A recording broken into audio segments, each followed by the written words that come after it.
Good morning. Thank you, camera. Please focus. So, 24 hours with a 0.95.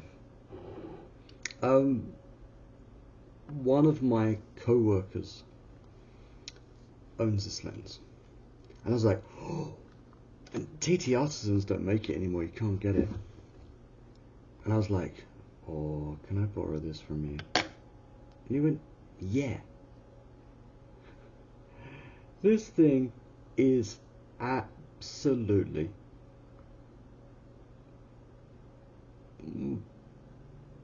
bonkers. It is mental. A 0.95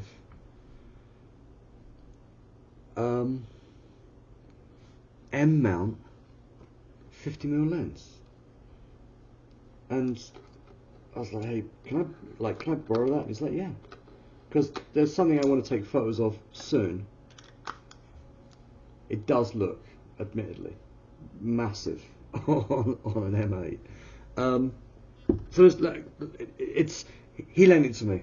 So I'm going to go through some photos, and I'll meet you in picture in a second, of 24 hours with the 0.95 lens. It's heavy. It's also 50mm, which I don't like. We all know that I like 28mm. My right arm, my forearm's hurting from walking around with it for a couple of hours yesterday. It is a heavy lens. It's also got a depth of field akin to a Rizzler paper. I have never thrown so many shots in my life with a lens. Now, I'll show some sample images and we'll switch to picture in picture. It's a hard lens to master, and I've got it for a little while, but this is my first 24 hours just messing around with it. I got some good shots. How many shots did I get? I got like 10 good shots in 24 hours of just random stuff. I probably blew about 50 easily. This is not one of those lenses, because I like to one shot. It's not one of those lenses you can just one shot with. You need to chirp. You need to look at your camera and chirp, and I hate chirping. But after the first few shots, I'm like, I hate to chirp. I need to look at my images and see what I've just taken pictures of. I'm not used to the frame lines, for one. I'm not used to a 50mm at all. Even when you do hit the little button and it shows you different frame lines, something may be off. Not with the lens, because I know it works perfectly well. Maybe with my rangefinder with this lens. So I don't know. So let's meet picture in picture, and let's continue talking about this lens. I'll be down there in a second. Through the power of magic, and for the millionth time, and this is actually the third time I've recorded this because for some reason my video editing program's not working. So let's go through what I've taken on the 0.95 50mm in 24 hours. My cat. I've got edits of these, so I'll go through. Let's go through one. My cat. Cheddar. Straight out saw that. I went, I need to take a photograph of this. Edited. TCD. Texture, clarity, dehaze. It's the 25. It's what I call the 25 rule. So 25, 25, 25. That's all I've done to that image, and you can see the difference. Sharpens it up a little bit. The lens, you know, you're gonna get the softness, but in this case, I went a bit sharper. Tray outside my house in the morning drinking coffee. And you can see some light artifacts just kicking around down here. No edit to the light because you don't need it. Just 25 rule on this one. And you can see the difference. It just brings it back a little bit. Again, the tree, the closer shot. No light edits. 25 rule. And doesn't do much, but it just does enough. The motorcycle, where apparently I can't frame a 50mm lens because I'm an idiot. Obviously black and white, this one. 25, but there's light edits on this one, and I probably know what it is.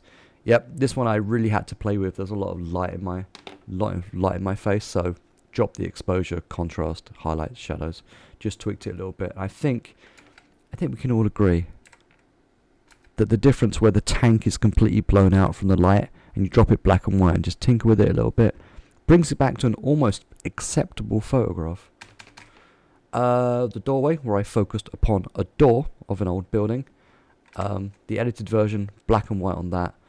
Didn't touch the light. Good thing about this lens is you don't seem to need to touch light too much unless you've really blown it out. 25 across the board as per usual. Window, same building.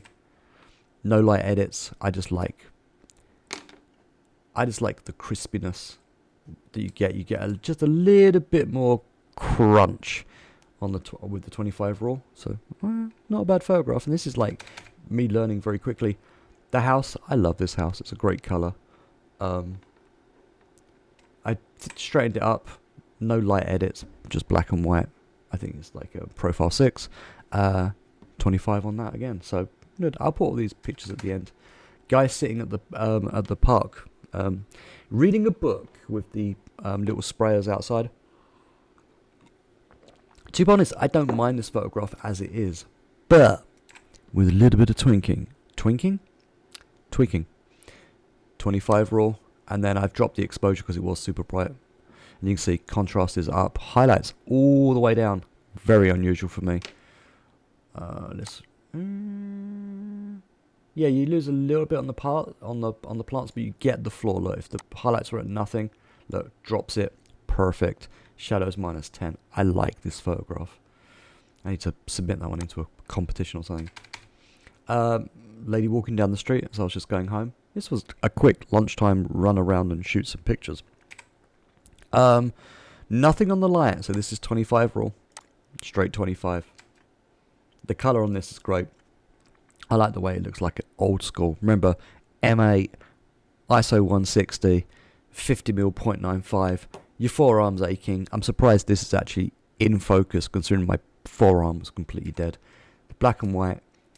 Yeah, I prefer the black and white. And then another picture of a couple walking down the street, which was a little bit later in the day, I think. Light's a little bit less. Again, straight black and white, 25 raw. Now, I did take an image to explain how thin the depth of field of this lens is. This is a Lego Land Rover. It's a very small model. It's about an inch thick. I've focused on the window, the brick underneath the driver's side window. You can see the blur on the books behind it. Apparently I read a lot of Neil Stevenson, and the Adrian Edmondson Berserker book is very good. Wired, the John Belushi book, is quite good. Neil Young I've not read yet, and Storyteller Dave Grohl was a great book as well. And The Apollo Murders by Chris Hadfield is actually a pretty damn good book. But you can see the depth of field, the throw on this lens, and why you're going to throw fuck images all over the place, is that thing's less than an inch thick. I'm focused on this brick where my cursor is right now, not that you can really see it, but right here, I'm focused on this brick. That's how thin the depth of field on this lens is. So when you're using it, you're going to be chirping. Let's go back to normal big camera. And we're back to the big camera. Hey look, there's a fucking ladder in the way. My bad, I should frame my shots and also get my lights from downstairs and stop having that top light. Anyway, the 0.95 50mm TT Artisans. It is bloody heavy. You're going to mess up a lot of photographs, that is for sure. And I will do a follow-up video. I had this lens for a while. I don't believe my buddy at work needs it back too soon. And there's a particular reason why I wanted it, and that is in 10 days time. So I need to put some time in with this lens, get a little bit more au fait with it. I am going to rock my my 21mm Voigtlander for this thing as well. I don't have enough Leica bodies to do it, to have just switch between cameras. So overall impressions, it's built like a fucking tank. Actually, you could throw this at a tank and it will probably dent the tank. The lens is that fucking heavy. There is a lot of glass in this lens. You do not want to drop this lens in any way, shape or form. My God, you would cry. What's it useful for? Like, wide open. wide open, it's amazing. It's once you get into anything less than about 10 feet, then you're going to start absolutely nuking shots all over the place. Now, they have TT Artisans stopped making this lens, but you can find them. And what was funny was I was searching on eBay, and I'm not going to go through the listings on eBay with you like I did in the last video, but like there's a TT Artisans, I'm not sure that's at that price, I'm not sure it's an M mount. No, it is an M mount. It's the old version of it. Oh, the old version looks even bigger. No. So there are a couple of different versions of this lens, it looks like. I think it's the A08B is the one you want to get. If you want to get it, it's going to cost you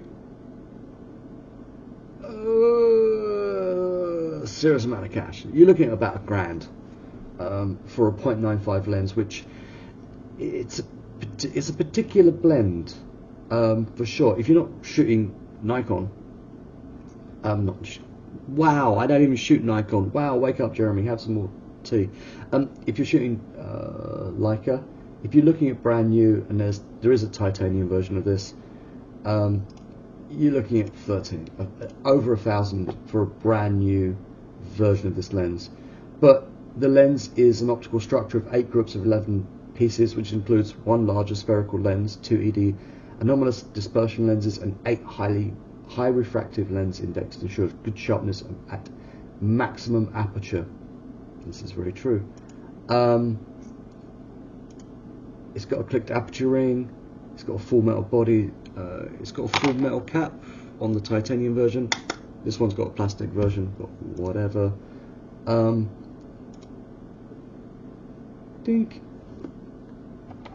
It's got a filter on it, so it's a 0.95. The maximum aperture is f/16. The closest focal distance is 0.7. Diaphragm range is 14 pieces. It's 11 elements in 8 groups, and it weighs about 690 grams. So it is a hefty beast. Like brand new, the titanium version's 1,400. The normal version is just about £1,000. You're going to get a slight weight difference with the titanium version, but to be honest, this thing is lump. So know what you're getting into. You're getting into a forearm workout, and not the fun kind of a forearm workout. So it's 24 hours. I don't know what this lens is for. I want one, but I don't know what the lens is for. I will post a follow-up. Wide open, it's beautiful. Oh my god, the light from this lens is amazing. Obviously, getting it into lower light conditions, it's 0.95 is going to be my next goal, and in 10 days time, like I said, that's when I really want to use it, because it's going to be dark and it's going to be a lot of funky light, and I'm really interested to see. I'm going to have to push the ISO. There's no way I'm going to be able to shoot at 160 when it's really dark with that lens. I'm going to have to push it to maybe 400. Anything more than that, it's going to look like Pope with an M8, and I may have to rock a tripod, which I hate doing, but I may have to rock a tripod just to be able to get shots. It's going to be an interesting learning experience. If you're taking product shots, I can understand why you want this lens, and even then, I did try and take some photographs of like some of my toy cars yesterday. If you're taking object photos, that object better be really fucking small, like, you know, about ½ an inch, because anything over ½ an inch, say a ring, whoever has a half, like maybe a thumb ring, that'll probably be quite big. I'm not entirely sure you'll get it, and if you do get it and you're shooting wide open, you're going to have to crop in, and then you're going to lose all the detail. It's an the point that, okay, as per usual, I'm completely off track, and I'm just trying to say, hey, cool, this is fun, get one. Amazing lens, amazing rendering, heavy as fuck. It's going to be interesting to see what I can pull out of this lens over time, but that's my first time ever using something with that that low. Like, lowest I ever get is 1.2. and that was on my Canon, and they were bloody expensive lenses. More expensive than this, actually, to be honest. Stay tuned, there will be a follow-up. It's a really interesting lens, and I know I blew a lot of shots over the last 24 hours with this lens, learning, and it is a steep fucking learning curve. But I think you can agree, it does take some pretty nice pictures.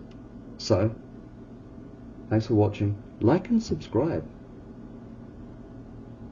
Don't turn the bell on, but like and subscribe. I need more subscribers. Thanks for watching. Have a great day. Have a great life. And I'll see you soon. Peace.